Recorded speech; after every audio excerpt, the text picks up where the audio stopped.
Hoy, 21 de marzo, en los Andes se celebra Mushuk-Nina, o Fuego Nuevo, cuando el sol es recto y no existe la sombra. Y aquí, en Europa, se da la bienvenida a la primavera. Quiero dar un agradecimiento especial al Museo de América y a todo su equipo humano, a Elena, que vino un sábado, por el apoyo a este evento, a nuestras invitadas, a nuestro invitado, Emanuel Choquet, Katia Casar y Jorge Blasco Gallardo, que vinieron de Montreal, Cuenca y Barcelona para acompañarnos. También un agradecimiento a mi colega Malena Bedoya, curadora y coorganizadora de este ciclo, y a ustedes por estar aquí.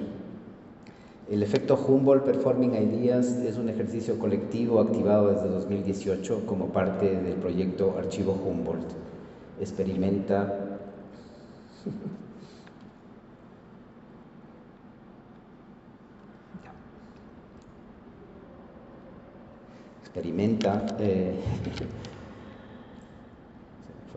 Experimenta el diálogo entre artistas, investigadores, curadores, gestores institucionales y audiencias en un cruce posible de perspectivas, geografías, memorias y experiencias de conocimiento. Ante el desafío de construir formas de escucha y diálogo franco, el efecto Humboldt se asume como una estrategia instituyente de prácticas e ideas provenientes de cosmovisiones diversas, para indagar en las relaciones de poder cosmopolítico que subyacen en las colecciones en manos de los estados, fundaciones privadas o comunidades, con un horizonte del bien saber común como potencia transformadora. El proyecto impulsa mediaciones contemporáneas en base al relacionamiento y reflexión sobre el documento, el indicio, la deriva, el estatuto archivo, como un espacio-tiempo de disputa, apertura, traducción, reserva ficcional y futurible, las colecciones como constelaciones. También nos impulsa la reflexión sobre el denominado mundo natural, categoría que a partir del siglo XVII, en el andamiaje colonial de expediciones y la paulatina conformación disciplinar de las ciencias, desencadenó la operación de naturalizar el mundo, clasificar y coleccionarlo todo, incluidos los territorios colonizados, los cuales eran considerados territorios sin ciencia.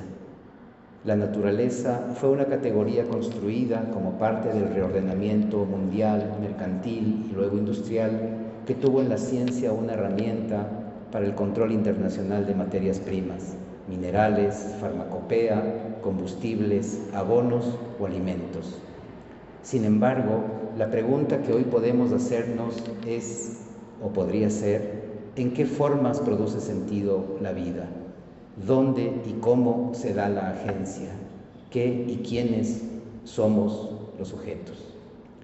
Hoy en nuestro diálogo, una delgada línea verde, naturaleza, arte, viajes, archivos y ficción, ensayaremos una reflexión combinada sobre esta constelación.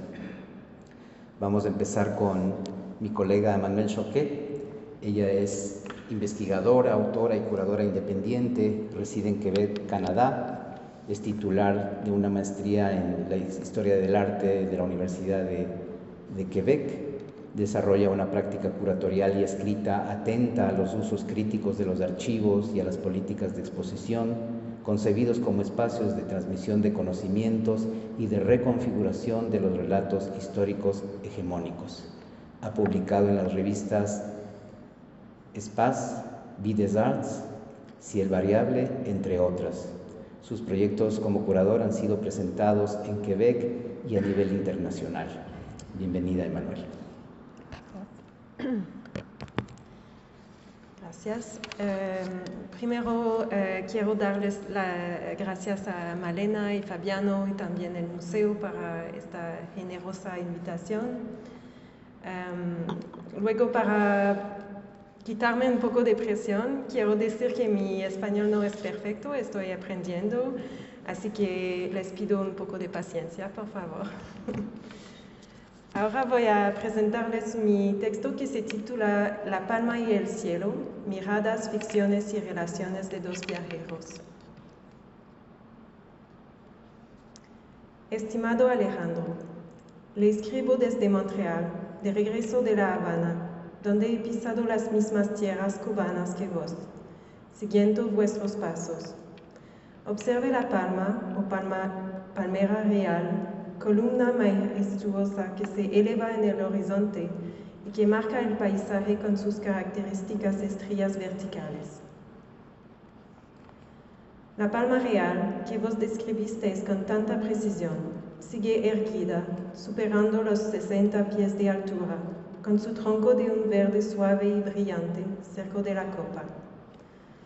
Vos las convertisteis en un punto de referencia de la pintoresca vista del puerto de La Habana, con su prodigiosa estatura que se mezcla con los mástiles de los barcos para formar un denso bosque. Este bosque, este paisaje, ¿os pareció capaz de distraer la atención de vuestros contemporáneos viajeros de los peligros de la isla? ¿Los visteis como líneas de fuerzas verticales que bloquean la mirada en el primer plano del cuadro? Estos árboles de magnífico porte que unen el cielo y la tierra, los he estudiado, clasificado y nombrado. He traído ejemplares de hojas de una variedad de palmeras para incorporarlas a mi herbario, que se sitúa en Montreal. Las expediciones botánicas que he realizado, a menudo en compañía del hermano León, como vos, junto a M. Bonpland, me han permitido observar, analizar y catalogar un gran número de plantas asociadas a la familia de las palmeras. Mi interés científico por estas plantas es bien conocido, hasta el punto de que el hermano León me honró en 1939, dando mi nombre a una nueva especie, la Cocotrinax victorini, que descubrimos juntos a los alrededores de la región de la Media Luna. Esta palmera crece junto al Cocotrinax alexandri, que lleva vuestro nombre y que pude observar en Trinidad. Hemos contemplado el mismo espécimen botánico. Vuestra mirada se sumó a la mía. La vi a través de nuestros ojos.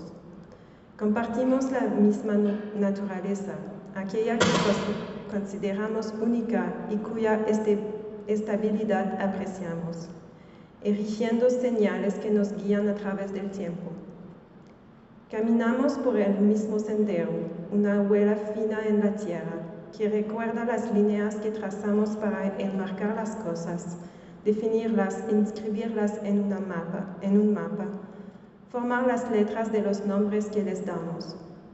Y como vos, Alejandro, mi nombre traza ahora los contornos de una noble especie de plantas. Con estima, firma hermano Marie-Victorine, Montreal, 15 de septiembre de 1945. En el paso del siglo XVIII al XIX, el explorador y naturalista alemán Alejandro von Humboldt realiza varias estancias en Cuba, entre 1800 y 1804, tras sus emblemáticos viajes por las colonias españolas de América. De 1938 a 1944, el hermano Marie-Victorine, eminente botánico y fundador del Jardín Botánico de Montreal, realizó varias expediciones a la misma isla, lo que dio lugar a una serie de 3 obras publicadas en francés bajo el título Les itinéraires botaniques dans l'île de Cuba. Así, aunque esta correspondencia imaginaria entre ambos viajeros nunca tuvo lugar, la conversación que escenifica ilustra un punto de contacto real. Entre Humboldt y el hermano Marie-Victorine existe una continuidad de la mirada, una mirada que cartografía, que clasifica, que mide. Las libretas de campo y los relatos de viaje, tanto de uno como del otro, a pesar de los 140 años que los separan, funcionan con una lógica similar: aislar elementos de una determinada naturaleza para extraer verdades universales. En otras palabras, estabilizar especímenes como si fueran objetos de estudio científico. El ejemplo de la palma real y de otras muchas plantas de la familia de las palmeras no es más que un motivo elegido aquí para demostrar el mecanismo que opera. En su libro Ecologías decoloniales, la investigadora en estudios latinoamericanos Joanna Page menciona que la gran cantidad de especímenes botánicos recolectados durante expediciones en las colonias europeas de los siglos XVIII y XIX condujo a la creación de sistemas de clasificación claros, simples y sobre todo unificados. La prioridad otorgada a la descripción de las plantas dejó de lado las preguntas sobre las maneras en cómo crecen y interactúan con su entorno. El impulso de los herbarios fue entonces producir tipos que pudieran organizarse y compararse fácilmente.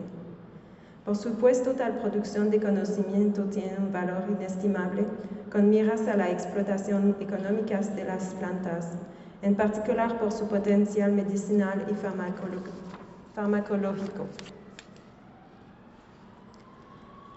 En su ensayo político sobre la isla de Cuba, Humboldt adopta un enfoque de observación a la vez empírico y poético, que siente las bases para una comprensión ecosistémica del paisaje.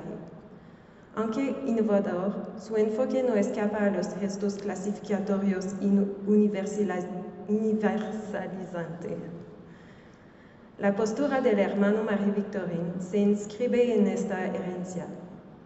Continúa el trabajo preciso del inventario y al mismo tiempo moviliza lo que hoy se denomina ecología del paisaje, que busca comprender un territorio a partir de la estructura de su paisaje, integrando las actividades humanas.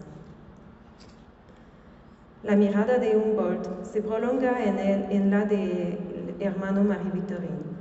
Él escribe: el trayecto es fácil y rápido, pero la velocidad no nos impide observar los árboles que son, en la llanura, los elementos dominantes del paisaje. En primer lugar, hay que saludar a la bien llamada palma real, que reina sobre la llanura fértil, sobre la tierra roja, madre de la caña de azúcar.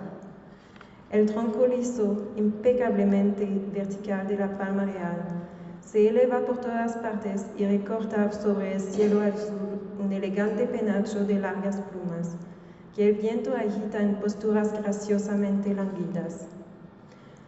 Continuado con este diálogo imaginario, Humboldt añadirá que esta planta mece sus largas puntas encima de una niebla de espuma. En sus descripciones más bien poéticas sobre las palmeras que se elevan orgullosas de forma vertical, también está el deseo de integrar al ser humano en el paisaje. Se compara la planta con el porte o con los movimientos del cuerpo humano, que se convierte en cierto modo en la unidad de medida. A pesar de la apertura de ambos viajeros hacia una comprensión ecosistémica de la naturaleza que estudian, las frecuentes asociaciones antropomórficas en sus textos relevan la superioridad que otorgan a la perspectiva humana. Y esto es constitutivo de su mirada, una mirada que pretende ser neutra, ubicua, una mirada extractiva, capaz de hacer que la naturaleza sea movible, conocible y gobernable. La investigadora en Historia del Arte, Daniela Blekmar, califica las expediciones científicas de la época de Humboldt como verdaderos proyectos de visualización, que ciertamente puede extenderse también a la empresa del hermano Marie-Victorine. Blekmar también sostiene que esta actitud de observación participa en la construcción de la persona del naturalista europeo. Así, la perspectiva humana que se planteó como superior a todas las demás no es cualquiera. Se trata aquí de una perspectiva occidental dominante, emblemático del proyecto moderno, y son las bases de una ficción científica. Pero entonces, ¿cómo romper este hilo y quebrar esta línea de horizonte artificial? ¿Cómo volver difusos los contornos tan definidos de las palmeras? Si la mirada naturalista se ha construido sin cuerpo, ¿cómo encarnar alternativas? Sin buscar respuestas definitivas, ciertas prácticas artísticas contemporáneas ofrecen pistas para reflexionar sobre este tema. En lugar de intentar sustituir un punto de vista por otro, ponen en escena la propia construcción de la mirada. En este sentido, la performance en el arte contemporáneo puede convertirse en una herramienta crítica, no para representar el mundo, sino para cuestionar su supuesta unicidad y para reproducir las condiciones de su visibilidad. Este tipo de enfoque artístico rompe los dualismos modernos entre naturaleza y cultura, entre humano y no humano, para dejar entre ambos los conceptos de perspectivismo y multinaturalismo. En este intersticio se inscribe la práctica de Fabiano Cueva. El personaje que encarna en el archivo Alexander von Humboldt es múltiple. Integra en un mismo cuerpo al sujeto y a su doble. Al convertirse en un sitio de alteridades, se sitúa en un punto intermedio, en una oscilación constante entre distintos puntos de vista. Al encarnar esta multiplicidad, impide la mirada desde arriba e introduce la dimensión relacional y recíproca del conocimiento. A la persona del naturalista se le da un cuerpo, pero un cuerpo que no es neutro, que está situado y que está animado por múltiples perspectivas. En esta tensión, la ficción universalista moderna se ve puesta en crisis. Aquí, reproducir los gestos de recopilación, clasificación y denominación no forma parte de una lógica de homenaje ni de destrucción, sino más bien de actualización de otros relatos. La teatralidad impregnada de romantismo que encontramos en los escritos de Humboldt y por extensión en los del hermano Marie-Victorine, se moviliza como herramienta crítica. El archivo se revela en toda su claridad especulativa, sin dejar de recordarnos que la noción misma de un archivo neutral no puede ser más que pura ficción.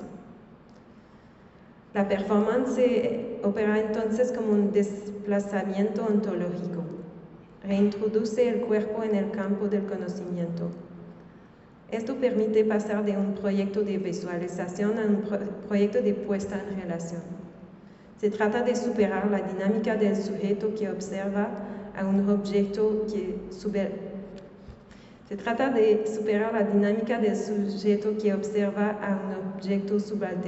subalterno, reconociendo la subjetividad potencial de todas las cosas. Pero retrocedamos unos pasos. La historia ha acercado las posturas de Humboldt y del hermano Marie-Victorine a una comprensión ecosistémica del paisaje, por su constante voluntad de incluir en él al ser humano y sus actividades. Pero es necesario reconocer que esta relación siempre ha sido jerarquía. El interés de ambos científicos por los elementos del paisaje nunca se aleja del proceso de su objetivación como recursos. Los miles de especímenes botánicos que adornan los grandes herbarios europeos, canadienses y estadounidenses, así como la cantidad fenomenal de datos acumulados sobre el clima, la consistencia de los suelos, la presencia de minerales, etc., constituyeron la materia prima del desarrollo colonial y continúan alimentando la máquina del capitalismo. Sería entonces más justo pensar que en el espíritu de los naturalistas modernos, la inclusión del ser humano en el paisaje remite más bien a su capacidad de penetrarlo en profundidad para extraer su materia como si fuera una mercancía.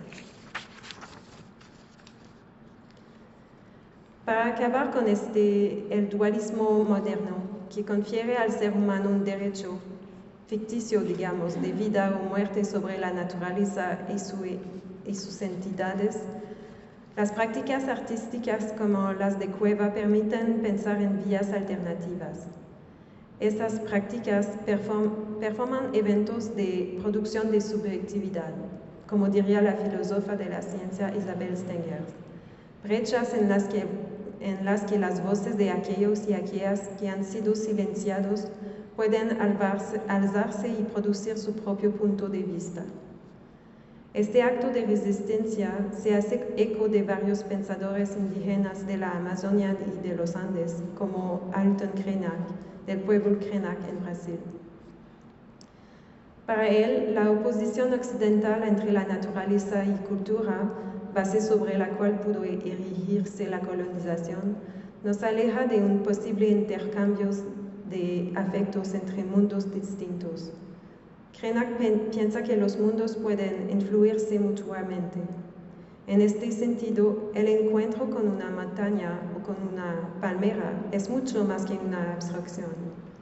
Es una oportunidad para establecer una relación, un intercambio de afectos en el que todos los actores, la montaña, la palmera, el ser humano, están dotados de agencia. Más que una mirada fija en un objeto, es el establecimiento de una dinámica colectiva. Como dice Krenak, ese otro nosotros posible sacude el lugar central generalmente concedido al ser humano. Todo lo que existe no puede depender del antropocentrismo que marca, nombra, categoriza y dispone de todo, incluidos sus semejantes considerados como casi humanos. ¿Cómo habría sido su experiencia del mundo si las palmeras tan queridas por Humboldt y Marie-Victorine se hubieran considerado entidades vivas, seres con los que entablar una relación recíproca? ¿Cómo habría sido del maíz, el tabaco, la caña de azúcar, el caucho, el cacao? ¿Qué sería hoy del petróleo, de los minerales? Para Krenak, situar la actividad humana en el centro del paisaje equivale a negar todas las demás presencias y silenciar sus voces. Equivale a suprimir la experiencia del cuerpo en comunión a la roca, el líquen, el agua, el viento y el fuego. Los seres humanos aceptan esta humillante condición de consumir la tierra. Lo que en un inicio correspondía a la recolección y a la nominación en los naturalistas de los siglos XVIII y XIX, se inscribe hoy en una poderosa lógica industrial. El proyecto de visualización se reveló como una condición de explotación. Se planta clasificada en un herbario, nos lleva al paisaje perforado y consumido, pero bajo la mirada convertida en acción extractivista, el paisaje se agota y sus entidades luchan para contrarrestar esta presión. Sobre esta amenaza inminente, el pensador y chamán del pueblo Yanomami, en Brasil, Davi Kopenawa, habla en su libro La caída del cielo. Su palabra dialoga con la de Krenak y articula una cosmología donde la extracción minera intensiva no puede sino fragilizar el equilibrio necesario para la vida, hasta un punto de ruptura en el que el cielo será incendiado y derrumbado.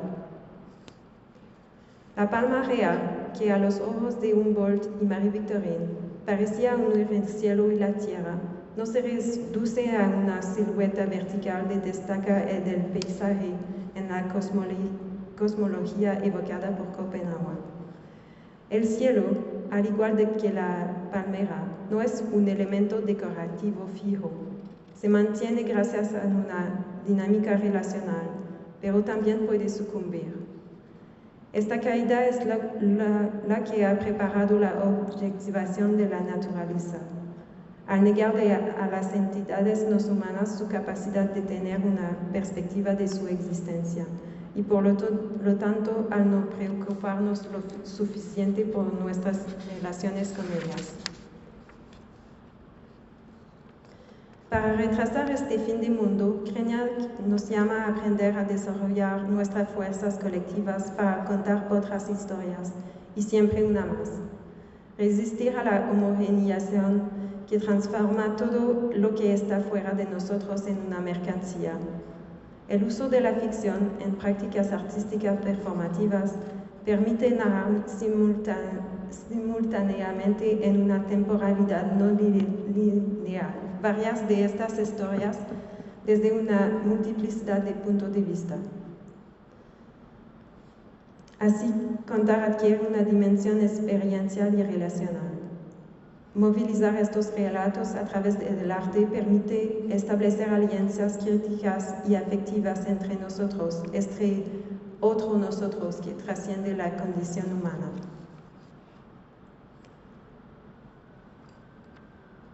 Estas concepciones superan ampliamente los marcos teórico, filosóficos y artísticos, se extienden a los debates sociales actuales y comienzan a transformar ciertos marcos jurídicos.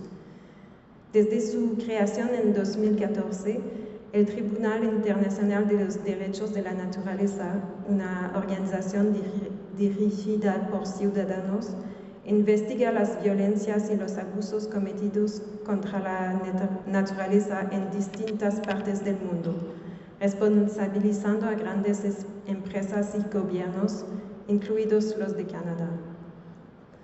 Partiendo del principio de que la tierra es un sujeto de derecho, este tribunal actualiza la idea de que los ríos, las montañas y las plantas son sujetos dotados de personalidad jurídica. En este sentido, la palma real, la caña de azúcar, el tabaco, el caucho, el balsa, el cacao, el maíz, el plátano, también el cobre, el cobalto, el oro, son reconocidos por su capacidad de agencia dentro de una relación y no como simples recursos o mercancías. Imaginemos otro tiempo en el que Humboldt ve desde la ventana del hogar en la que vive en Cuba a Marie Victorine fotografiando la casa, de pie junto a una palma real. Este último escribe en su diario que creyó ver a Humboldt a través de las cortinas. En cierto modo, son un poco la misma persona, un cuerpo moldeado por el proyecto moderno, que viaja a través de las épocas con la misma mirada y con una perspectiva muy similar. Pero tengamos en cuenta las palabras de Krenak. Compartir un mismo espacio, viajar juntos, no significa que seamos iguales. Es a partir de nuestra diferencia, protegiendo las subjetividades, que podemos atraernos y dialogar, en lugar de intentar acceder a un estatus de pertenencia común a esa idea de la humanidad. Tal vez ya no sea tiempo de clasificar las palmas, sino de aprender a responderles. Gracias. El cable, Manuel. Muchas gracias, Emanuel. Creo que ya los temas candentes van apareciendo.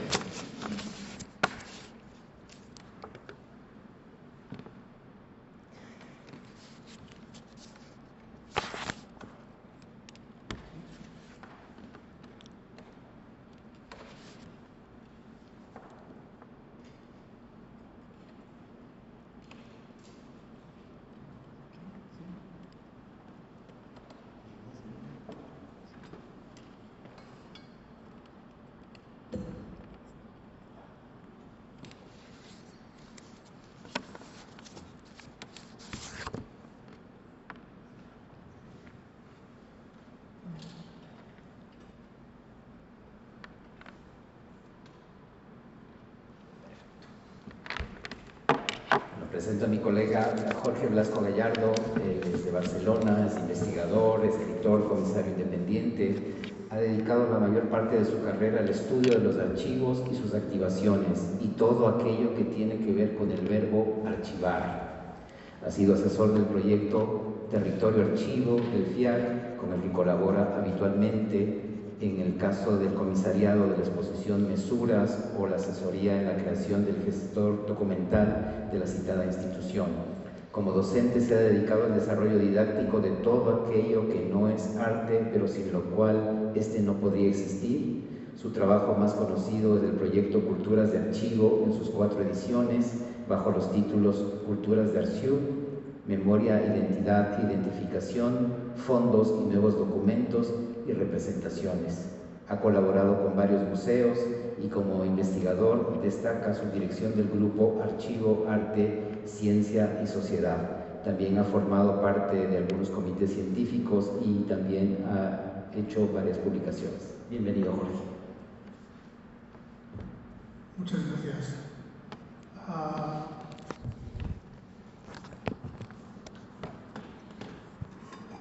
Pondré el tiempo en marcha.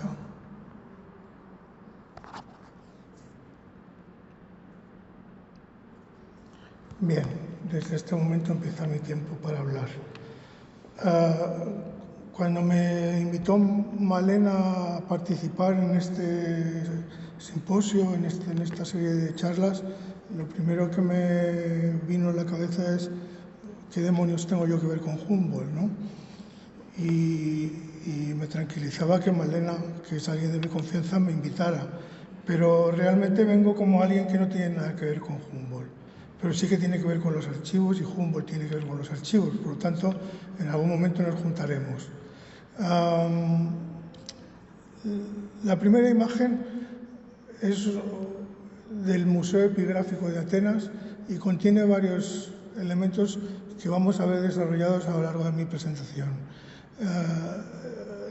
Las epigrafías, la asignatura ya puesta en siglo XX y el espacio vano de lo que falta, que se llena con esa masa que utilizan los restauradores.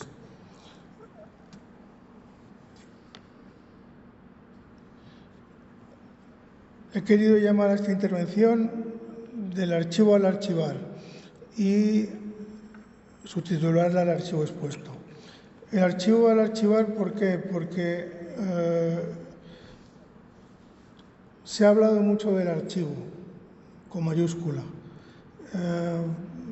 y se ha hablado poco del archivar como verbo.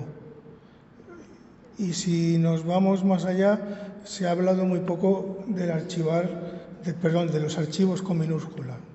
Es decir, los grandes de la estética, de la historia, o bien se han acercado al archivo de una manera extractivista, o bien lo han tratado como un modelo filosófico, ¿no?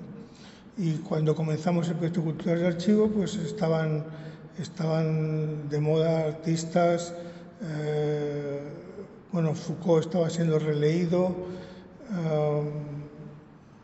Derrida, por supuesto, todos los que nos vengan a la mente que se leían en los años 90, 2000, ¿no?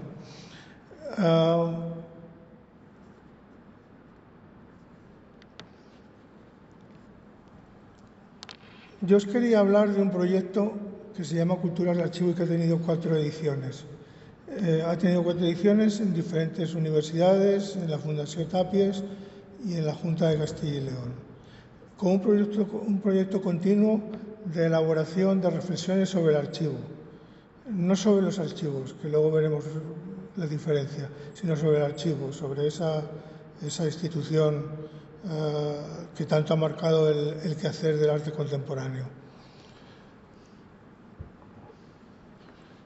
En nuestra mente estaban en el año 2001, esto tengo que decirlo, estamos hablando del año 2001, y yo terminaré luego hablando con un proyecto de 2025 para ver los cambios que ha habido en la forma de hacer de los que participamos en el proyecto.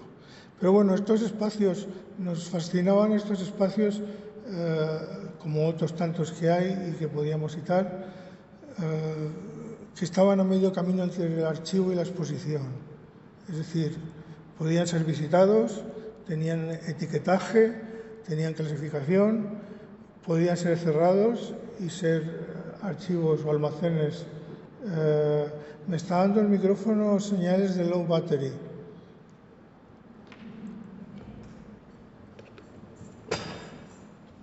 Perdón, es que tengo aquí un bip bip. Vale. Nos fascinaban estos espacios, ¿no? Este es supongo que los conocéis, este es de Olaf Born, espacios que desarrollaban discurso. Olaf Born hizo por primera vez en el espacio la diferenciación entre artificialia y naturalia, ¿no? O espacios como el de Ferrante Imperato en Nápoles. No voy a entrar en cuestiones éticas refiriéndome a estos espacios porque no es la función del proyecto Culturas de Archivo. Pero nos interesaban estos espacios que creaban discursos en lugares a medio camino entre el archivo y la exposición. Este es Hans-Jürgen Thomsen, que fue encargado de crear el Museo de Antigüedades del Norte en Dinamarca, con un alto contenido nacionalista, porque los países escandinavos estaban batallando. Se le pidió que creara un museo que demostrara que desde la prehistoria Dinamarca existía, ¿no? Y lo hizo como, veis las vitrinas, veis las salas, es algo muy decimonónico, pero a nosotros nos fascina, ¿no? Es decir, lugares que se transitan y te hablan desde el archivo, pero con esa tensión entre el archivo y la exposición que genera nuevos significados. Quería poner esta imagen que es de la Sociedad Fotográfica en Londres, es una de sus exposiciones anuales. De nuevo nos encontramos con espacios que se parecen más a almacenes o archivos y que sin embargo son visitables, ¿no? Y construir un discurso determinado. Esta es la primera edición de Culturas de Archivo en la Fundación Antoni Tàpies. Os la he puesto para que pudierais ver los orígenes del proyecto, pero habrá imágenes más descriptivas después. Colaboramos con la fotógrafa Montse Soto y creamos una biblioteca y creamos los espacios archivo, que eran cúmulos de documentos de diferentes procedencias que construían una epidermis de lo que el archivo, tal como lo entendíamos nosotros, podía ser. Claro, había que tomar ciertas decisiones curatoriales en aquel momento, ¿no? Y una de ellas fue construir una guía de visita, igual que Olaf Born construyó su catálogo, nosotros construimos nuestra guía de visita del espacio archivo. Esta guía se construyó con descripciones de los archiveros que trabajaban con los documentos o con citas de historiadores, lo cual hacía de ella un elemento bastante atractivo. No teníamos cartelas, trabajábamos con signaturas, siguiendo la poética del archivo. Y en esta guía no os voy a leer nada, pero están los textos, como os he dicho, de quienes custodiaban estos archivos. Bien, quiero enseñaros fotos de la exposición. Esta me interesa especialmente. Esta es la edición de Valencia. Veis el muro de documentos al fondo. La línea de abajo es del Museo Nacional de Arte de Cataluña y la línea de arriba son todo fotos de fichados del entonces llamado Museo de la Guerra Civil General de la Guerra Civil Española. El hecho de ver poder mostrar abiertamente que trabajaban con las mismas técnicas los que querían depurar a gente que los que querían mantener monumentos, nos interesaba especialmente. Y después creamos una miscelánea donde diferentes disciplinas sacaban sus documentos y podíamos ver cómo el archivo había tenido una garra especial que se contaminaba a todas las disciplinas.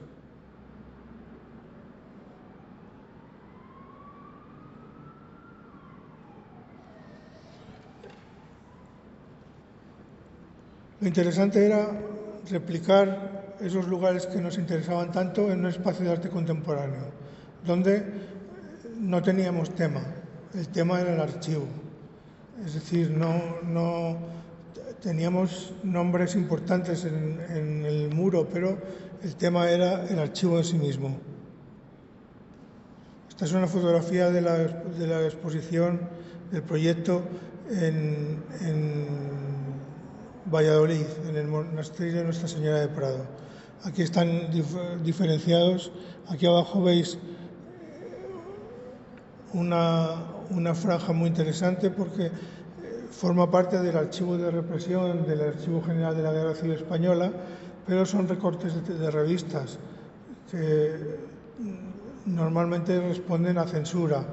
Determinado personaje está incluso Franco fichado, o sea que no debió gustar una forma en que apareció en una revista y lo sacaron del medio, ¿no? Pero, de nuevo, nuestra intención no era contar anécdotas, aunque siempre vienen bien, sino situar el archivo en ese lugar preponderante que tenía en los textos de la época. Lo que pasa que nosotros queríamos construir esa teoría del archivo a través de un espacio a medio camino entre el archivo y la exposición.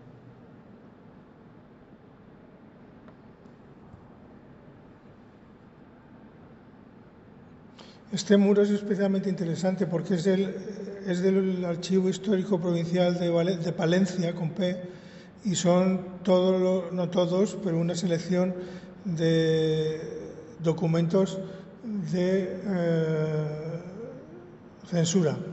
Entonces, podíamos ver qué canciones habían sido censuradas, qué programas de radio habían sido censurados y realmente tenían una política, pero también tenían una poética, porque al fin y al cabo era la traducción de una canción a un documento que decía que no se podía oír esa canción, pero el documento escrito tenía una belleza sospechosa, ¿no?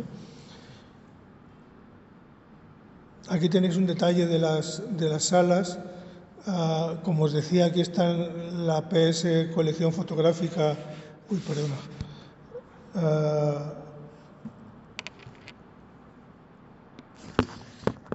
Creo que te la apague. No pasa nada. En fin, pero por aquí arriba podemos ver cosas de diferentes archivos, ¿no? Desde colecciones particulares, Archivo General de la Guerra Civil Española, Archivo General de la Guerra Civil Española, Archivo del Tribunal para la Represión del Comunismo y la Masonería, Archivo de Falange Española, coleccionista particular, y así os podéis imaginar cómo transmitíamos una visión sobre el archivo con la que a lo mejor ahora no estamos de acuerdo, pero en su momento trasladaba lo que leíamos al espacio expositivo. Estas son las hojas que os decía que estaban llenas de recortes de prensa. Vamos a hacer un paseo por la línea central. Esto procede del Museo Etnológico de Barcelona y no se ve el anverso, pero es curioso que los sistemas de catalogación incidan tanto en diferentes disciplinas. Esto procede del archivo de la Guerra General de la Guerra Civil Española, son huellas dactilares ampliadas, como podéis ver, pero es curioso cómo coincide con otras técnicas de archivo, no tan represoras.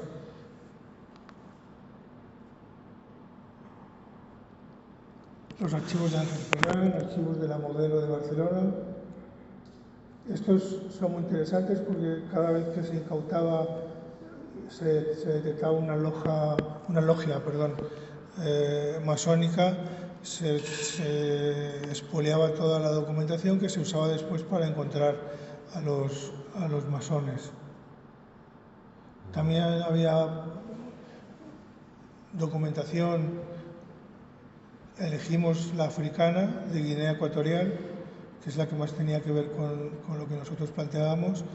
En este caso, el análisis de los tatuajes, ¿no?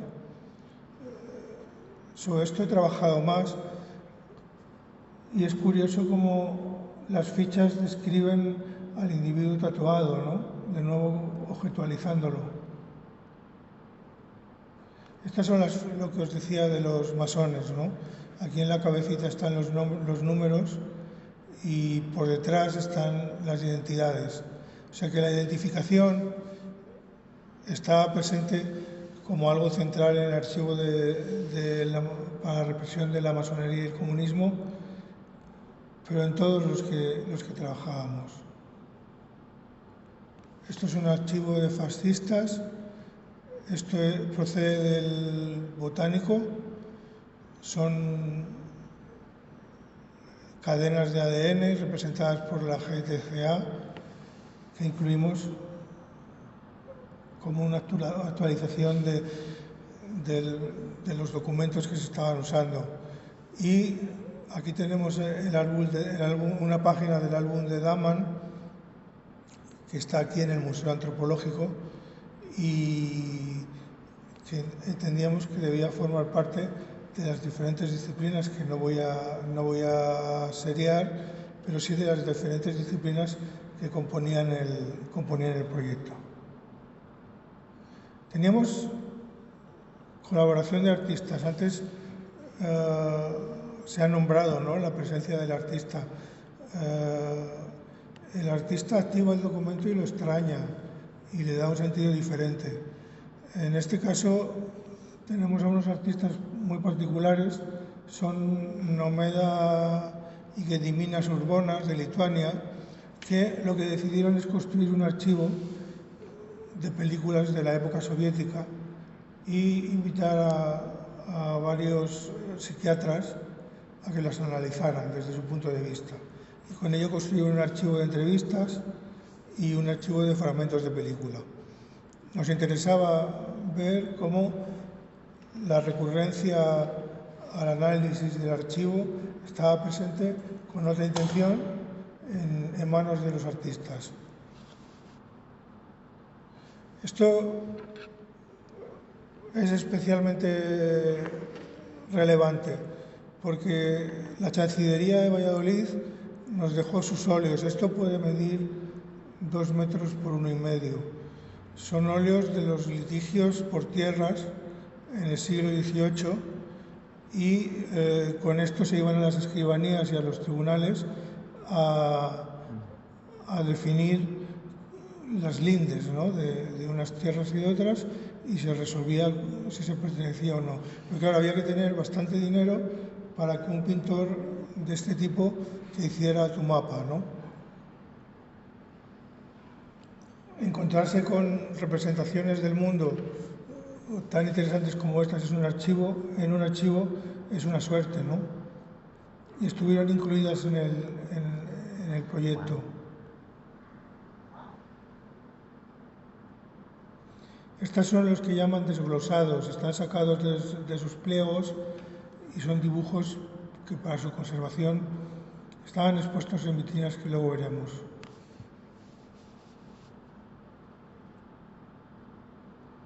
Este es interesante porque es un litigio por derechos de visión, ¿no? Aquí arriba en la casita que veis había un clérigo y abajo está el patio del convento y el clérigo podía ver a las monjas, ¿no?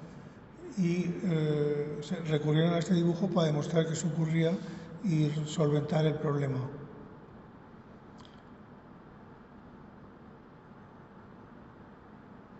Esta es obra de un artista que tiene una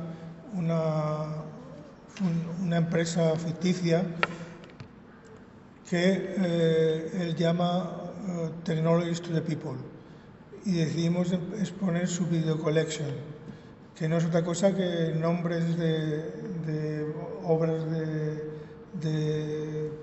vídeo que se supone que se pueden ver, pero que constantemente te piden la compra de un códec, la compra de un filtro, con lo cual nunca se puede llegar a ver el archivo. Aquí expusimos el archivo de Ángel Ferrán. Y como va acercándose el tiempo, daos cuenta de lo megalómanos que éramos en el 2001, ¿no? Construir esos muros, enseñar un montón de documentos. Tenía sentido porque estamos relativamente en contra del documento descontextualizado, ¿no?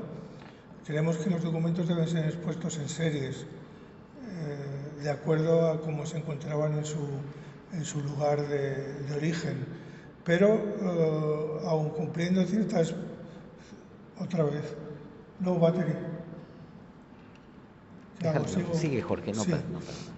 Pues esperemos que aguante. Os decía que éramos megalómanos, ¿no? Íbamos con estas etiquetas que iban marcando el documento y construimos cuatro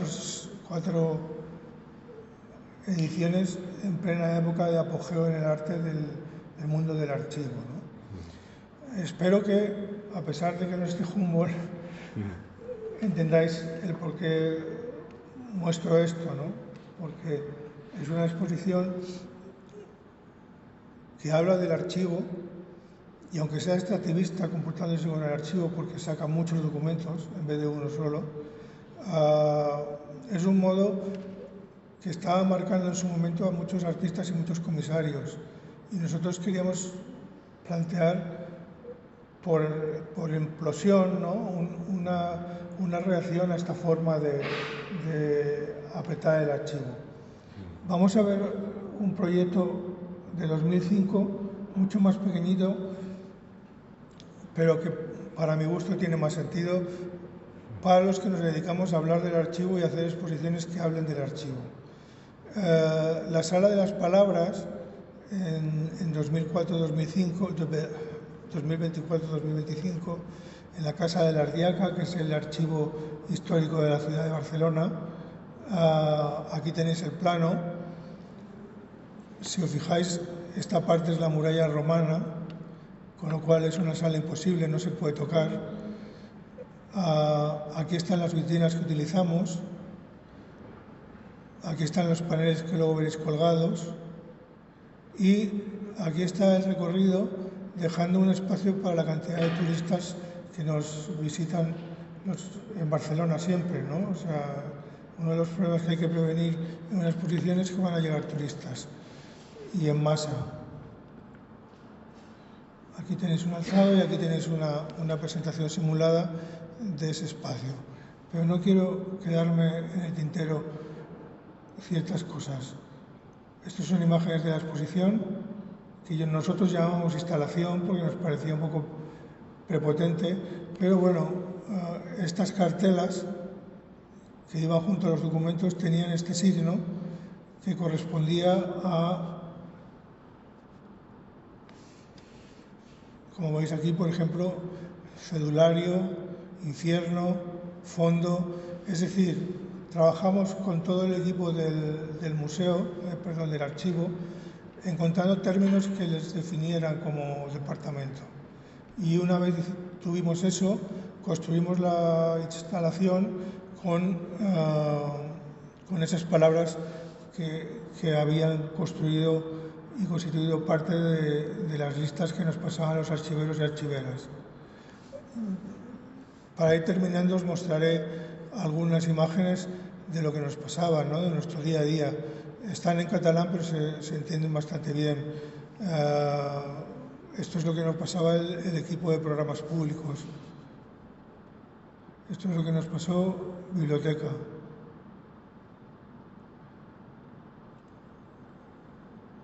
Biblioteca y hemeroteca.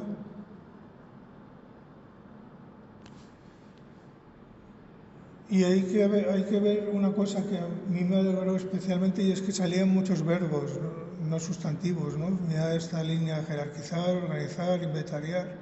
Es decir, había un carácter, llamémoslo performativo, en su forma de entender su trabajo.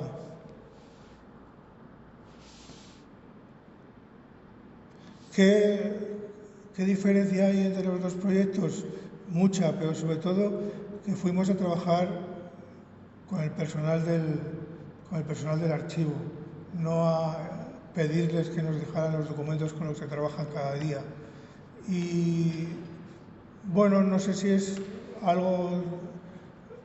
alguna lección para quien trabaja con documentos. Nosotros entendemos que sí, ¿no? Que desde los que estudiamos los archivos pensamos que la manera de involucrar a las instituciones no es sacarles documentación y construir nuestra temática, ¿no? Sino que la forma de los expertos de relacionarse con los expertos que trabajan en estas instituciones es mucho más valiosa cuando se construye un intercambio de conocimientos y se construye un aparato de construcción de la instalación o de la exposición en la que todos estamos incluidos, frente a una exposición enorme como era Culturas de Archivo, que en el fondo era enormemente extractivista y se alejaba de lo que nosotros hemos ido leyendo y pensando sobre teoría del archivo. Espero que a pesar de la ausencia de Humboldt os haya servido, y yo tengo aquí los 25 minutos marcando, o sea que los cumplo. Muchas gracias.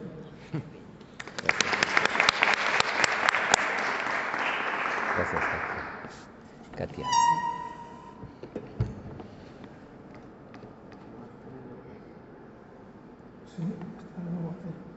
¿Cómo se llama el tuyo? Poéticas.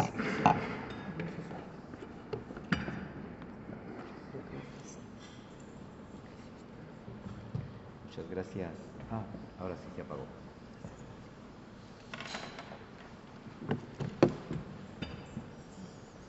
Muchas gracias, Jorge. Vamos a continuar con Katia Casar.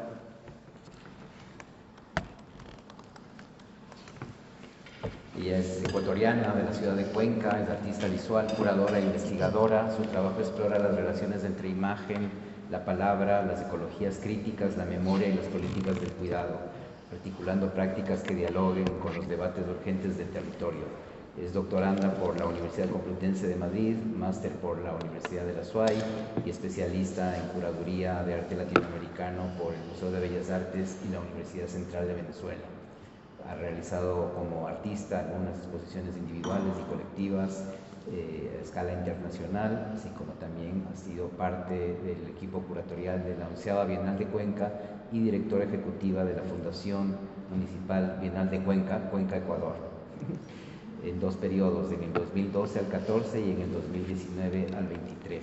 También ha sido curador en varios salones importantes, tanto en el Ecuador como fuera, y también ha sido profesora invitada en programas de pregrado y posgrado. Bienvenida, Katia. ¿Funciona? Creo que sí. Bueno, buenas tardes. Estoy muy contenta de estar aquí en este contexto, en este hermoso museo que no había visitado, entonces tenía una deuda importante.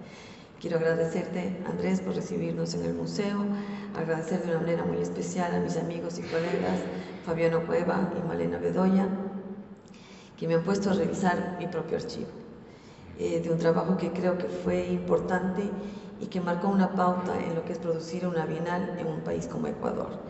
La ponencia versa un poco sobre la primera parte de acciones sensibles que tomó la bienal para construirse, y luego hago como una comparación o lo que sucedió con la Bienal del Bioceno en Cuenca como un anuncio, un anticipo de acontecimientos muy fuertes, contemporáneos, que es el daño a las fuentes hídricas de la ciudad por una minería bastante feroz.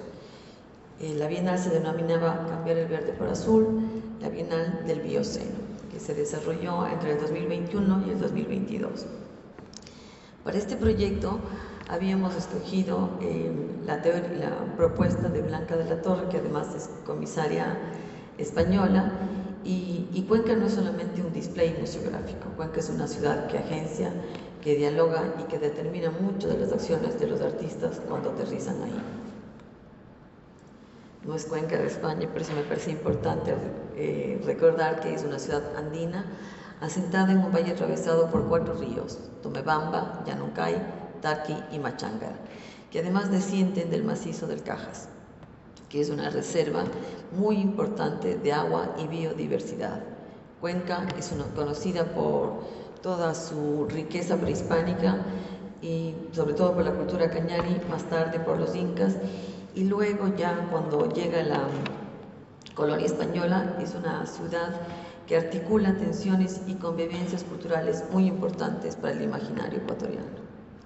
Hoy, Cuenca se proyecta como una ciudad dinámica, reconocida por su patrimonio histórico y arquitectónico, pero también por la fuerza vital de su entorno natural. Su dependencia hídrica del eje montañoso del Cajas recuerda que la urbe está íntimamente ligada a los ciclos de la montaña y a la fragilidad de sus ecosistemas, donde cada variación climática o intervención humana repercute directamente en la vida cotidiana de la ciudad. En la actualidad, la ciudad continúa protegiendo sus fuentes de agua, consciente de que en ellas reside no solo su sostenibilidad futura, sino también la continuidad de su identidad, que entrelaza memoria ancestral, herencia colonial y modernidad urbana. La defensa del agua se ha convertido en un eje articulador de su vida colectiva, un territorio simbólico donde convergen historia, cultura y la urgencia ecológica del presente. Cuando nosotros desarrollábamos la 15 Bienal de Cuenca, que la llamo a propósito 15 Bienal, he tenido la oportunidad de dirigirla en 2 ocasiones, señalé el 12 y el 15 como los números de una edición hecha por un equipo femenino. Habíamos comenzado el desarrollo de la 15 Bienal de Cuenca, la Bienal del Bioceno, cambiar el verde por azul, con mucho entusiasmo, con una lógica similar a otras ocasiones, pero a los 5 meses del proceso sucedió la pandemia y teníamos un reto que desconocíamos, que era un cambio profundo.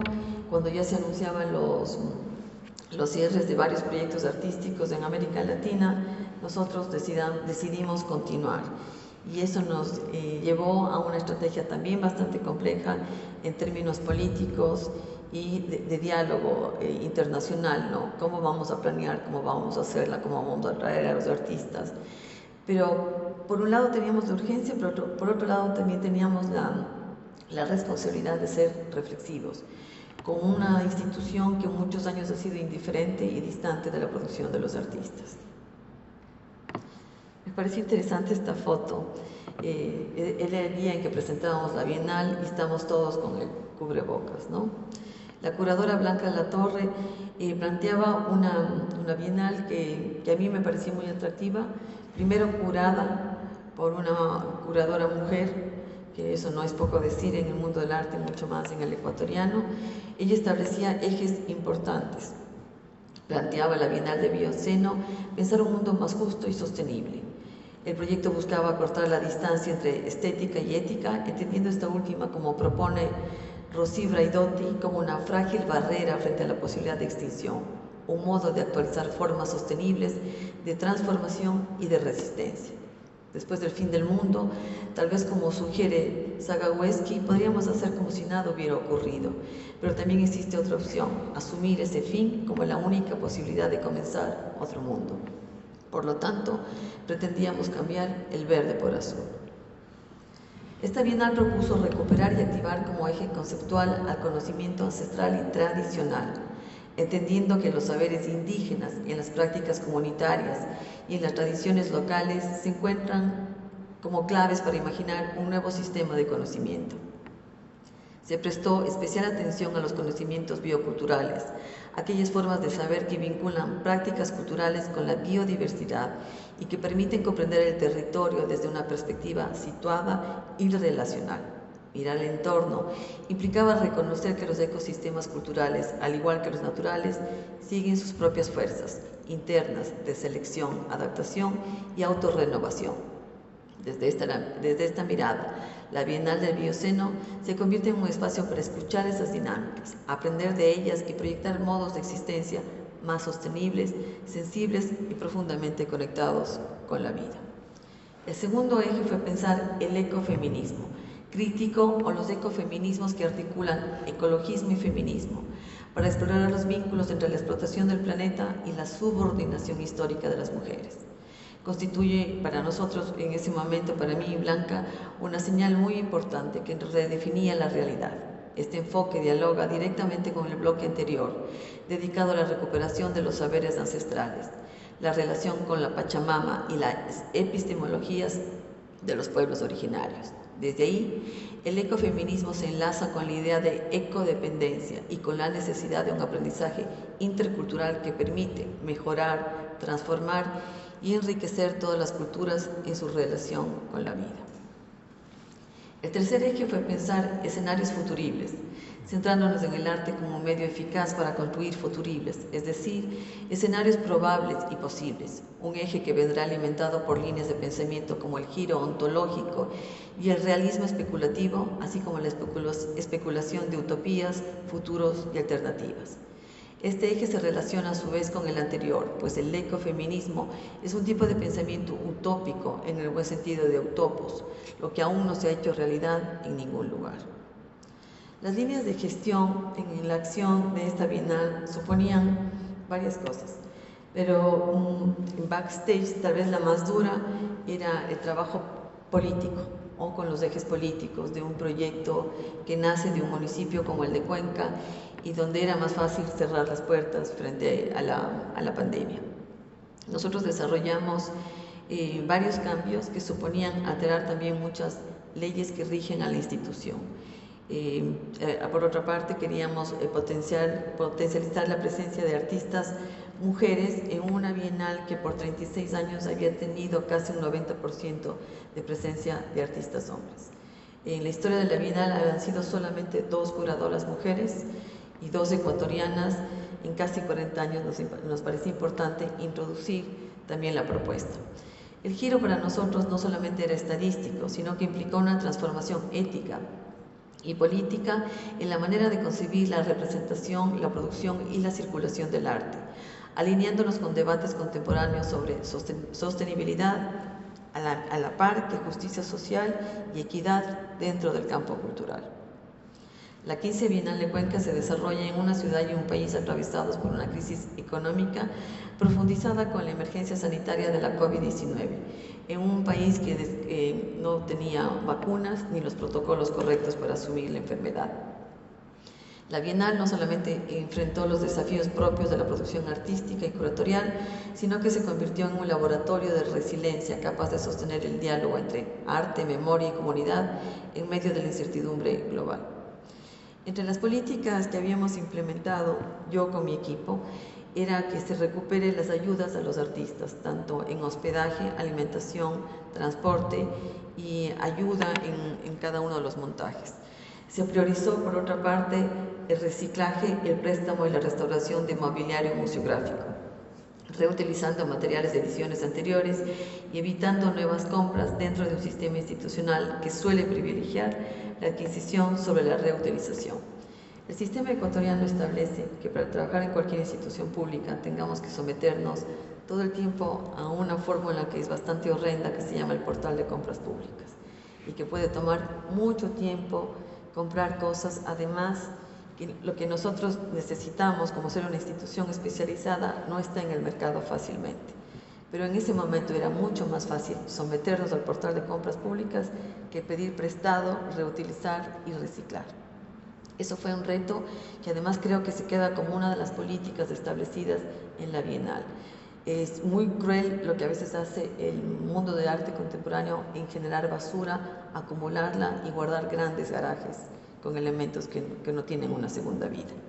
Por otro lado, se redujo al mínimo la huella de carbono mediante el uso de plataformas digitales, la disminución de vuelos de los artistas y el énfasis de la producción local, lo que permitió prácticamente eliminar el transporte internacional de obra. Y al producir localmente, lo que hicimos es generar un diálogo muy interesante con artesanos y profesionales de la ciudad, lo que nos hacía también utilizar en el buen sentido el conocimiento instalado de la ciudad. Dentro de la propia institución y reciclando muchos de los materiales que encontrábamos en bodega, reciclamos 60 banners enormes y con ellos producimos merchandising. Las cédulas de la Bienal eran telas que fueron abandonadas por algún artista en la bodega. Lamentablemente de eso no tengo el registro, pero todo el equipo, los artistas, los curadores, nos vimos abocados a pensar en esta segunda vida de los elementos que acompañaban la producción. Esto es una foto de cómo la Bienal reinstala y readapta espacios que son muy históricos. La Bienal no tiene sede propia, entonces interviene en muchos lugares que son patrimoniales históricos y por lo tanto son intocables. La Bienal hace un trabajo museográfico interesante porque transforma absolutamente los espacios históricos en verdaderas salas de arte contemporáneo sin matar la capa histórica que lo anticipa. La Bienal adoptó criterios estrictos de sostenibilidad, el uso exclusivo de pinturas sin plomo que nunca habían sido usados en la Bienal, productos de limpieza libres de químicos y la contratación, por ejemplo, del equipo de limpieza integrado por mujeres de situación de vulnerabilidad para los servicios de mantenimiento. Eso nos complicaba legalmente porque no era la mejor oferta, pero nosotros decidíamos escoger por criterios éticos. Por segunda vez en la historia de la institución se garantizó igualdad en los apoyos de producción para artistas nacionales e internacionales, hospedaje, alimentación, producción y montaje, asegurando condiciones equitativas para todos y todos. Fue posible por un trabajo coordinado que implicaba muchos desafíos, los desafíos legales, los desafíos políticos, que tal vez Andrés me va a entender muy bien. Era muy complejo, era mucho más fácil suspender la Bienal, pero habíamos decidido en conjunto con Blanca avanzarla. Cuando yo digo artistas nacionales e internacionales, fue una categoría que marcó la Bienal. Los artistas internacionales manejaban entre 8 a 10 mil dólares de presupuesto y los ecuatorianos cero. Trabajamos en espacios muy interesantes que de alguna manera abocaban a cada uno de los proyectos. Es la obra de Fabiano instalándose en el Museo Remigio Crespo Toral, que es un museo histórico que tiene una carga muy importante, y lo hacíamos con un equipo pequeño y muy comprometido. Esta es otra obra de Paul Rosero. Paul Rosero establece un trabajo con una bióloga donde siembran unos hongos dentro de los plastiquitos de las macetas y el hongo termina devorando al plástico, ¿no? Entonces la sala se convertía en sí misma en un laboratorio donde había un proceso de irrigación, regaba cada cierto tiempo, pero además teníamos que proteger que los hongos crezcan, pero también proteger la sala de que no existan daños. Esta es una obra que nos llevó a la investigación de los grandes cuidadores de semillas y que lo hacíamos con el agua de los ríos de Cuenca en procesos de congelamiento que al diluirse fecundaban la semilla en el piso y con el agua. Esta es una foto de Sandra Nakamura que recupera semillas de papa. Este es un proyecto de Eugenio Ampudia, era incluir 600 plantas originarias de los Andes en un teatro para que reciban ellas el concierto de la Sinfónica de la ciudad. Igual, no habían camiones, no habían permisos y el aforo y los horarios de pandemia nos complicaban todo. Entonces, el trabajo que en un momento era diurno fue nocturno. Es la lógica bastante demencial de hacer una bienal. Luego ya nos veíamos más comprometidos con producciones como esta. Esta es la obra de Amor Muñoz, artista mexicana. Ella nos pedía esta barca que ella imaginariamente o ficcionalmente pretendía que navegue los ríos de la ciudad. Fue tejida por varias mujeres, por una comunidad indígena, pero el tejido permitía insertar paneles solares, entonces el sol conectaba los paneles y eso nos llevaba a que suene el ruido de los ríos de Cuenca. Esto es una obra interesante, igual de artistas españoles. Ellos habían pretendido que recuperemos o reciclemos lo que ustedes les llaman felpudos, las alfombritas de la entrada, pero pudimos traducirlo al trabajo de un arquitecto que lo que hace es reciclar totora, que es una planta que crece en lagos y lagunas en los Andes. Estas alfombras tienen textos de grandes pensadores que subordinan la presencia femenina. Las salas son complejas por todo lo patrimonial que contienen, pero también por sus dimensiones. Esta es la obra de Cristina, que es una de las ganadoras de la Bienal, que también es me acabo de olvidar, Cristina Lucas. Cristina Lucas, ganadora de la Bienal. Cristina establecía en un video bastante potente cómo se deshacen los glaciares y cómo el humo y el carbón han sido utilizados de manera dañina para la naturaleza. Aquí podemos ver la obra en completo de Amor Muñoz, cómo el sol alimenta los paneles que han sido bordados con el ratán y que eso genera sonido. Es una obra más panorámica de Fabiano en el Museo Remigio Crespo Toral.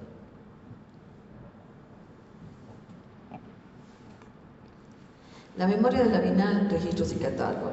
La Bienal en 2 ocasiones ha logrado romper su propio récord. Es tal vez una de las instituciones donde más ha invertido en proyectos de catálogos. Estamos hablando de 60 y 70 mil, cuando la Bienal tiene un presupuesto de 80 mil de producción. Diseñamos un catálogo pequeño, nos preocupamos de su peso, del papel, de la tinta, la menos contaminada. Lo hicimos en una imprenta local. La Bienal por primera vez estableció un catálogo digital con descarga gratuita para ampliar el acceso a los públicos, y en todo momento quisimos que la Bienal sea circular. Finalmente, tal vez lo que más nos emocionaba, aparte de la producción de los artistas, es el proyecto educativo. Esta 15 edición de la Bienal de Cuenca trabajó con 15 mediadores formados y entrenados por la Bienal, por los artistas y la curadora. Sin embargo, teníamos varios turnos de ellos por posibles contagios. Trabajamos un programa de 800 niños de escuelas, tal vez de las escuelas con mayor violencia del centro de la ciudad. Esto implicaba un giro al no tenerlo solamente como un público pasivo, porque en la pandemia nuestro país sufría bastante violencia en el hogar. Entonces nos enfrentábamos a niños que no habían tomado una ducha en 3 o 4 semanas, que llegaban sin desayuno. Entonces tratamos de cubrir también esas áreas, cubriendo todos los derechos de ellos y acercarlos de una manera mucho más sensible. Encontrábamos docentes y directores de escuelas también en estado bastante complicado. La Bienal del Bioceno incluyó un modelo de producción sostenible en términos creativos, económicos y de factibilidad. Fue una Bienal que cambió el modelo de gestión en comparación con lo anterior. Estableció líneas permanentes en el cuidado del ecosistema y de la presencia de artistas mujeres en un contexto donde estos cuidados nunca habían sido contemplados. El cuidado de los ejes estuvieron presentes aún en la gestión pública de fondos, replanteando los gastos y enfocándolos a un apoyo más sólido a los artistas, al proyecto educativo y a los ejes conceptuales que decidimos producir dentro de una Bienal en pandemia. El arte, por otra parte, suele adelantarse a las problemáticas que más tarde se vuelven urgentes.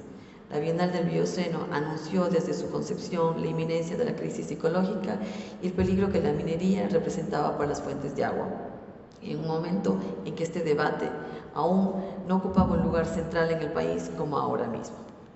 Hoy, la amenaza extractiva se ha vuelto una realidad para el Ecuador y de manera particular para el Azuay, la provincia que contiene a Cuenca, y aquella advertencia hecha por el arte adquiere una claridad profética.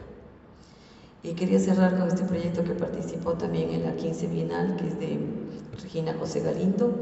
Ella trabaja Juntos Somos un Río. Es una instalación que la realiza en Guatemala, en una comunidad donde se secó el río. Entonces lo que hace es ella girar una enorme tela azul por donde fue el surco del río. Esto me recordaba todo el proyecto sostenible y ecológico de la Bienal y también la realidad actual de Cuenca. Cuenca se ve abocada de este anuncio profético que hace tal vez la Bienal o las propuestas de los artistas, que es Quinzacocha, que va a desarrollar un movimiento importante en la ciudad, el Quinto Río. Cuenca, como les conté, tiene 4 ríos, y el Quinto Río es un río ficticio que habla de la protesta social y de la voz de su comunidad. Quinzacocha es un ecosistema de páramo ubicado en el cantón Cuenca, en las parroquias Victoria del Portete y Tarqui. Su nombre, 3 lagunas, alude a los cuerpos de agua que conforman este sistema hídrico de alta montaña, y en una zona vital para la provisión de agua, pues ahí nacen ríos como el Yanucay y el Irquis, que abastecen a la ciudad y a sus comunidades rurales. Se trata de un territorio frágil y estratégico, cuya biodiversidad y capacidad de regulación hídrica lo convierte en un espacio esencial para la vida. Para los cuencanos, no solamente somos patrimonio de la humanidad por la UNESCO, sino que parte de nuestro patrimonio vital es el agua y la pureza de esa agua. El quinto río es una metáfora que surge de la movilización social masiva en defensa del agua frente a los proyectos de minería metálica en Quinzacocha. Se extiende por la extensión simbólica de los 4 ríos tradicionales y representa la fuerza colectiva de las comunidades campesinas e indígenas que se han organizado para proteger este ecosistema. Hace 3 o 4 meses se realizó una marcha enorme, masiva, de 100.000 personas protestando de defensa del agua. Me parecía muy interesante la comparación en lo que pudo proponer la Bienal del Bioceno y la reacción que luego tiene la ciudad con la amenaza minera. Quinzacocha es considerada una fuente de vida en riesgo debido a la presión extractivista. La posibilidad de explotación minera ha generado una resistencia sostenida por parte de comunidades campesinas, organizaciones indígenas y colectivos ciudadanos que defienden el páramo como un territorio sagrado, indispensable para la soberanía hídrica y la continuidad de sus formas de vida. Muchas gracias.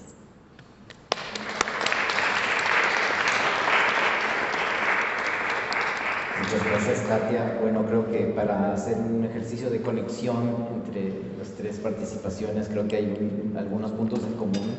Como mencionaba Jorge, el efecto Humboldt no es sobre Humboldt, sino como una gran constelación donde hay puntos de convergencia. Me parece muy interesante este trabajo alrededor de lo expositivo, de esta especie de performance, de lo expositivo, de la relación, de diferentes formas de aproximación al pasado, por ejemplo. Y yo tengo una pequeña pregunta para cada uno para luego pasar el micrófono al público y quería empezar con Jorge. El planteamiento que tú nos hiciste de estas experiencias tienen que ver con una idea del archivo que es muy de lo material, y desde hace un tiempo estamos viviendo un vertiginoso giro hacia lo digital en el mundo de los archivos, como tanto desde la exhibición, desde la teoría del archivo, plantea desafíos de este nuevo régimen digital en el que estamos ya inmersos. Bueno, primero, sí es verdad que la mayor parte del trabajo en culturas de archivo, aunque había referencias al mundo digital, era analógico, ¿no? Pero era expresamente analógico, porque pensábamos que habíamos saltado de lo analógico a lo digital, olvidándonos de comprender lo analógico. Entonces, hay un vacío enorme. Para entender el mundo del archivo y de la importancia que tiene el archivo en la sociedad, hay que entender el archivo analógico y luego entrarle al tecnológico, al digital, con ese conocimiento que se ha perdido, ¿no? Digo, entre los que vivimos el archivo y lo sufrimos, ¿no? Entonces, nosotros hemos hecho experiencias digitales, pero no creo que ninguna sea mejor que lo que hemos hecho. Me interesa una cosa, ha sido muy digital el trabajo final, la sala de las palabras, porque hemos tenido que comunicarnos digitalmente, construir ese mundo de palabras de archiveros digitalmente, y hemos disuelto la paternidad analógica, ¿no?, por un sistema más performativo de activación, no de los documentos, sino de seres humanos que, como nosotros, tienen sus filias y sus fobias hacia su profesión. Así que yo diría que el proyecto va en esa dirección, sí a lo digital, pero previamente vamos a descomponer las tradiciones extractivistas del trabajo con archivos. Porque también el giro hacia lo digital plantea un régimen de memoria distinto también, ya no es distinto, ¿no? A mí me gusta, siempre que hablo de memoria, me gusta usar la palabra memorias, ¿no? Porque entonces pueden convivir lo digital, lo analógico y todo lo que podamos pensar, ¿no? Así que sí, hay un cambio en la forma en que se construyen las memorias. Por ejemplo, en los archivos de comunidades minorizadas, lo digital abre un campo de trabajo para el derecho a guardar la memoria y a la identidad, ¿no? Es decir, la memoria de los minorizados está en Hacienda, en las comisarías, en toda la burocracia archivística del Estado. O sea, no son gente sin archivos, pero esos archivos están dirigidos a la opresión. Lo digital ha permitido que muchas comunidades, que no voy a citar ahora, se construya una solo voy a citar, que es la comunidad india pakistaní en Estados Unidos. Han trabajado con una archivera que se llama Caswell y ella es una archivera activista y han construido un mundo digital con las historias personales de los primeros días, por ejemplo, cuando llegan a Estados Unidos, y así van evolucionando, ¿no? Y van construyendo archivos más permeables en lo digital, ¿no? Y su historia. Para Manuel yo tenía otra inquietud, que era que en los diálogos que hemos tenido, esta posibilidad de conectar un viaje con otro en el tiempo, porque cuando estábamos en Canadá y hacíamos o intentábamos hacer archivo Humboldt, una de las premisas era, pero si Humboldt nunca estuvo en Canadá, cómo rastreando en los jardines botánicos, en esos otros viajeros que están en otros tiempos del siglo siguiente, se establecieron conexiones. ¿Cómo fuiste haciendo esa liaison entre los dos? ¿Cómo hiciste este trabajo? Porque además el Marie Victorin está en el olvido, que también es otra cosa interesante. Si bien está el jardín botánico, no hay una investigación, digamos, muy intensa sobre el trabajo de Marie Victorin y esta conexión con Humboldt, ¿no? Y Cuba como un vehículo de conexión entre Canadá y América Latina.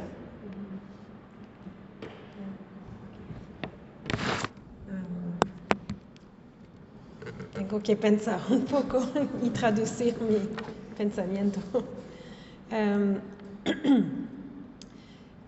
Sí, es verdad que Marie Victorin no es una figura que hablamos todo el tiempo en la vida cotidiana en Canadá, pero es una figura importante y creo que no se olvide, porque sí también ahora hay reciente había como exposiciones y también una película que se hizo sobre su trabajo. Pero el trabajo en Cuba es como otra parte de su investigación y que tiene también partes que son con mucha ambigüedad, como las relaciones de Marie Victorin con personas en Cuba que fueron un poco con ambigüedades. ¿Qué quiero decir? Sí, era como una manera de conectar esos dos viajeros para pensar qué ha cambiado en la mirada en 140 años. ¿Cómo podemos ver la naturaleza de manera diferente o si es muy similar? Y esta era la idea de conectar estos dos viajeros. Sí, no sé cómo decir más. Hay una otra cosa que pensé que no dice en la presentación, es que cuando Humboldt regresó en Europa, sus datos y las informaciones sobre las minerales fueron parte de información para la colonización y la explotación de minerías y todo eso. Y también Marie Victorin, cuando regresó de Cuba, hace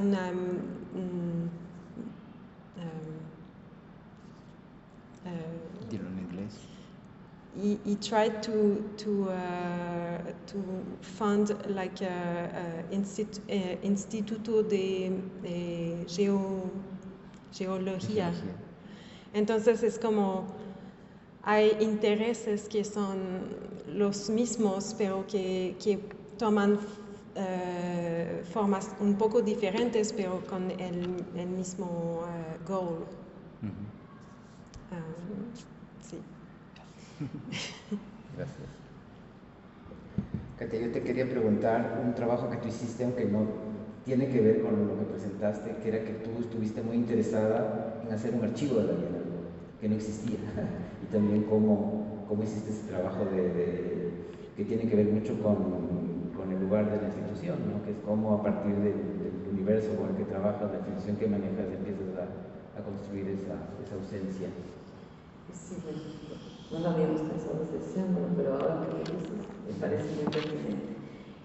La Bienal de Cuenca, desde su inicio hasta la actualidad, otorga 3 premios. Un premio económico y es un premio de adquisición. Entonces, en casi 40 años ha acumulado un número de obras importantes que van desde la pintura hasta los lenguajes contemporáneos.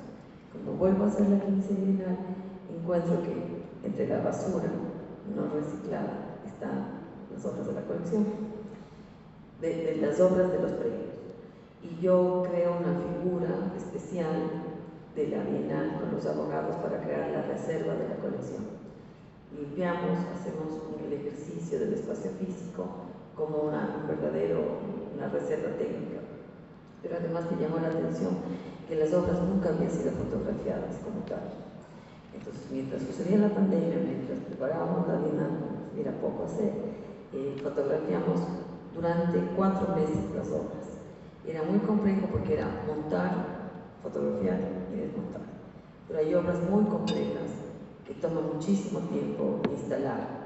Eso queda como en un catálogo digital y físico de lo que han sido estos 40 años casi de Bienal, lo que han sido la evolución del arte con énfasis latinoamericano, y queda un registro para siempre fotográfico, digital y analógico de todo lo que ha sucedido en la institución.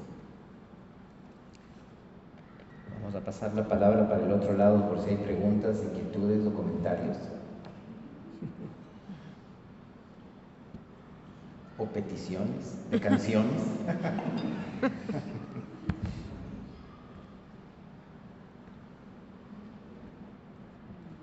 Gracias. Bueno, felicitaciones. Mientras Katia hablaba, me vino a la mente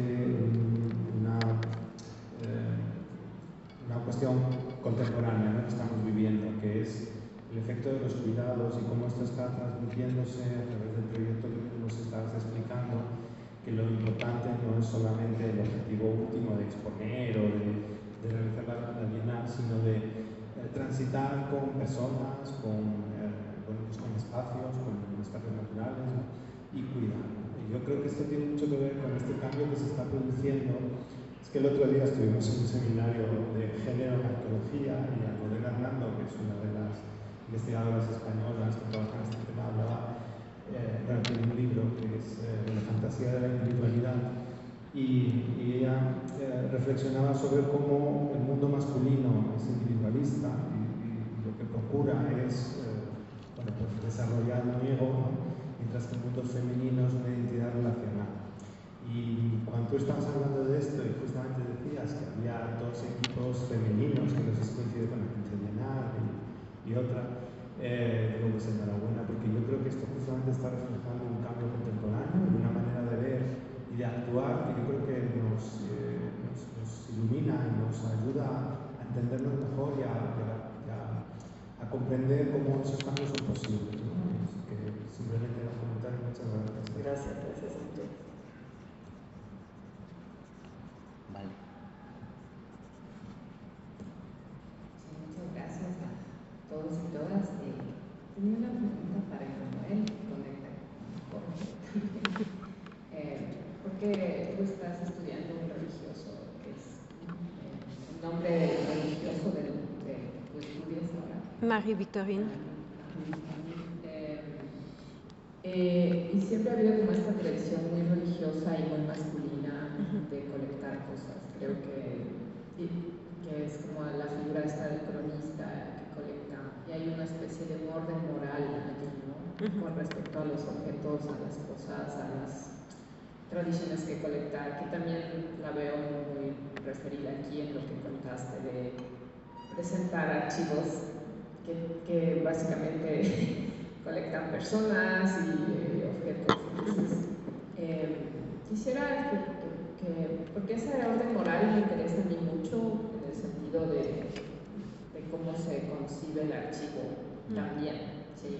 Y que Humboldt, de alguna manera, volviendo a este personaje, digamos, de alguna forma lo seculariza y lo hace moderno, pero que hay una larga tradición de la iglesia como tal, en coleccionar, en dar un orden moral al mundo. Entonces, no sé si eso tendría sentido para ti, viendo estos archivos de la represión, estos archivos de los masones, estos archivos de los comunistas. Pero bueno, quizás, no sé si es una pregunta, pero hay como esta cosa muy cercana a lo religioso. Sí, claro. Y también es que los misionarios o los religiosos eran los que tienen los recursos para hacer estos viajes y estas investigaciones también. Y tienen el poder de establecer este conocimiento como categorías universales y como una autoridad que viene con el estatuto religioso. Pero sí, es esta idea de coleccionar objetos, plantas, pero también personas, se ve en Humboldt y en Marie Victorine. Yo no hablo de eso en esta presentación, pero hay partes de su libro de Marie Victorine que es más sobre la gente que viven en Cuba, pero las descripciones son de la misma forma que describir plantas o paisajes, son objetos. Y sí, es como una jerarquía que se transmite del canon de Humboldt hasta más reciente.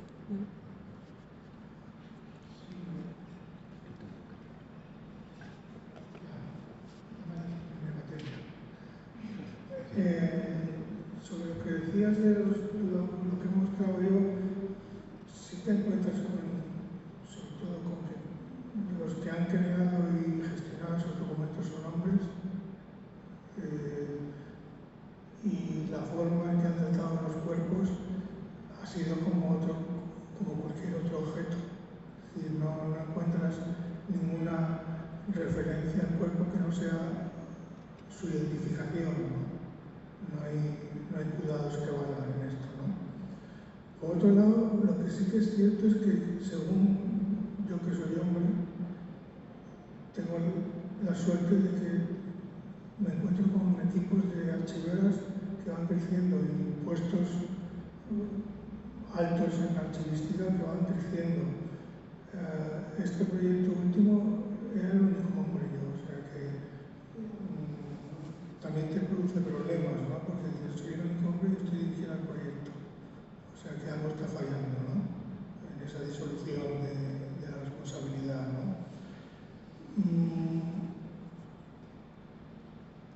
No sé si te he contestado bien, pero es que,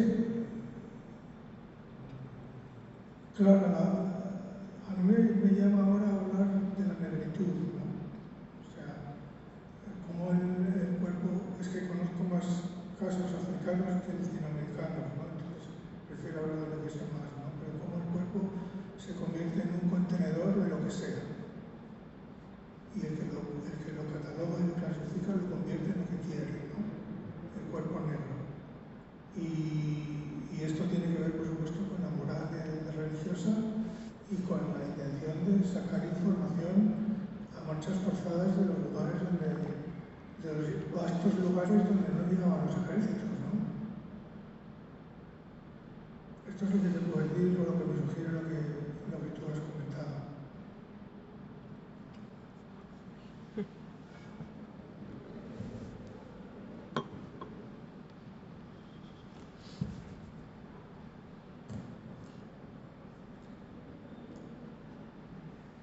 Yo tenía un pequeño apunte para Katia, y es que también recuperando una conversación que tuvimos en la parcería el día miércoles aquí con mi colega María Primo sobre otro proyecto pero que conecta, y es toda esta bienalización de estas temáticas, de esta bienalización de lo amazónico, la bienalización, o sea, esa recuperación de la categoría naturaleza como un elemento promocional casi, ¿no?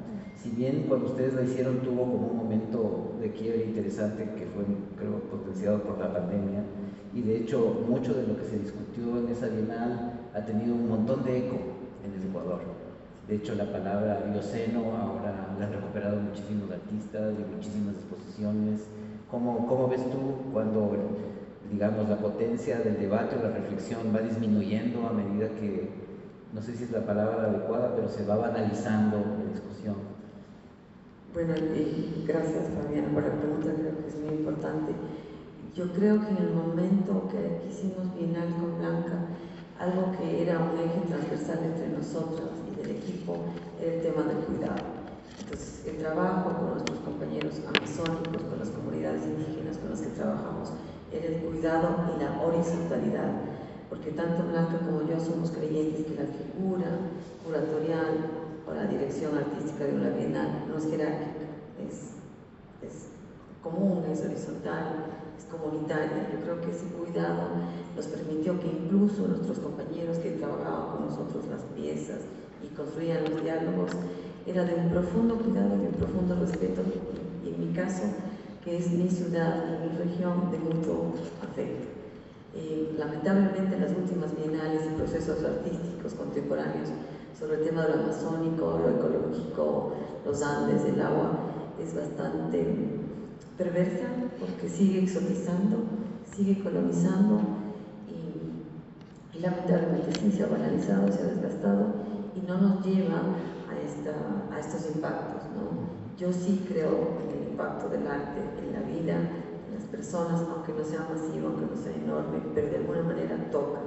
Y creo que Cuenca es tocada por los procesos artísticos, y las bienales, cuando son conscientes, son tocadas por los procesos ciudadanos, por las capas históricas, por las capas de significación. Gracias, Katia. No sé si hay alguna pregunta más, un comentario, Andrea. Gracias.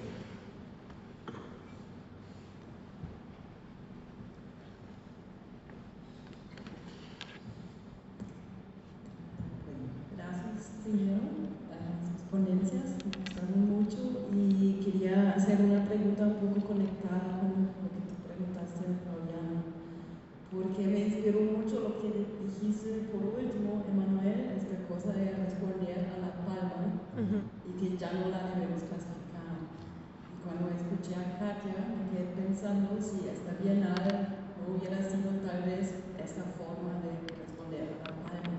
Pero veo también este peligro, ¿no? O sea, esta bienalización de los temas me parece muy horrible, y como estoy también trabajando en esta producción máquina cultural de generar temas y gastar temas, me parece que, bueno, esto es como un camino muy difícil que están tomando. Me gustaría escuchar qué piensan ustedes sobre esto.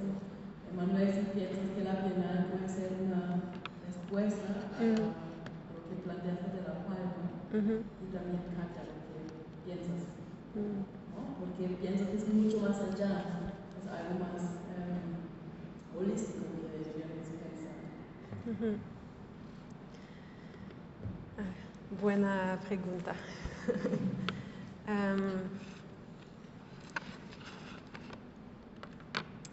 Sí, creo que el peligro de hacer temas que no que no es conectada con el campo, con la realidad, eso es muy peligroso. Entonces, sí se puede decir vamos a responder a las palmas, pero si no estamos en acción, si no estamos conectándonos con las comunidades, con las luchas sociales y que son,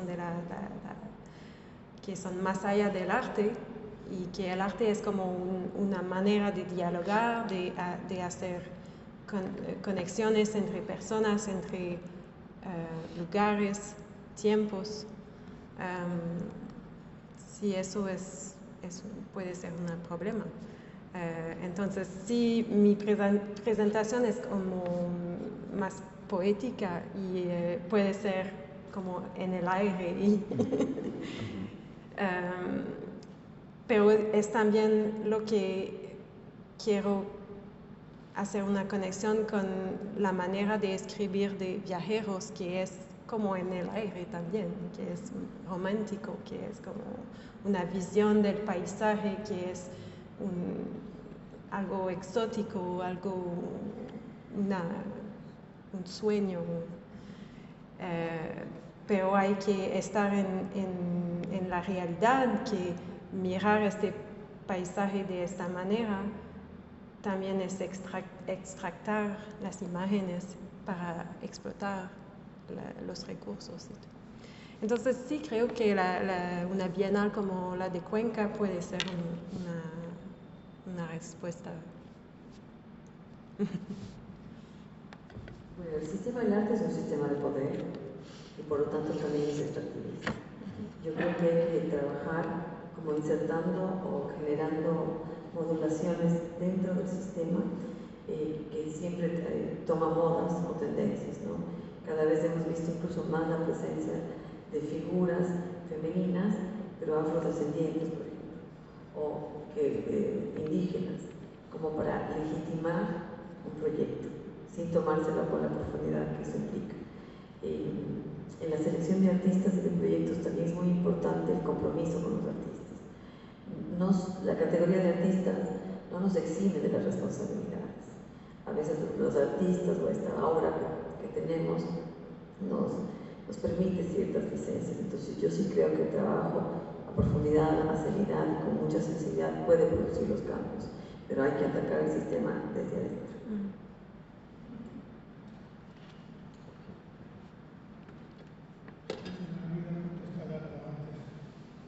A lo que tú me decías, ¿no?, de lo digital.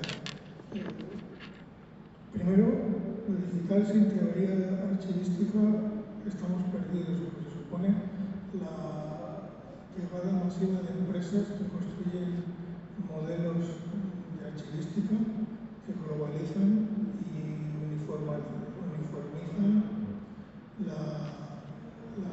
el discurso cultural del archivo, ¿no? Pero quería decir, en respuesta a tu pregunta también, las posturas más radicales y más interesantes que yo me estoy encontrando en la teoría archivística están en Estados Unidos, en Canadá y en Australia. O sea, tenemos un problema los que hablamos español, algo nos estamos haciendo.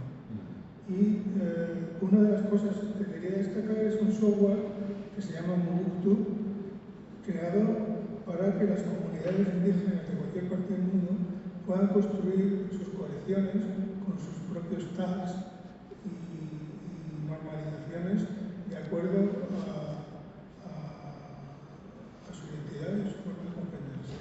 Y termino. Hay una cosa que me encanta citar, que es una conversación de Foucault, donde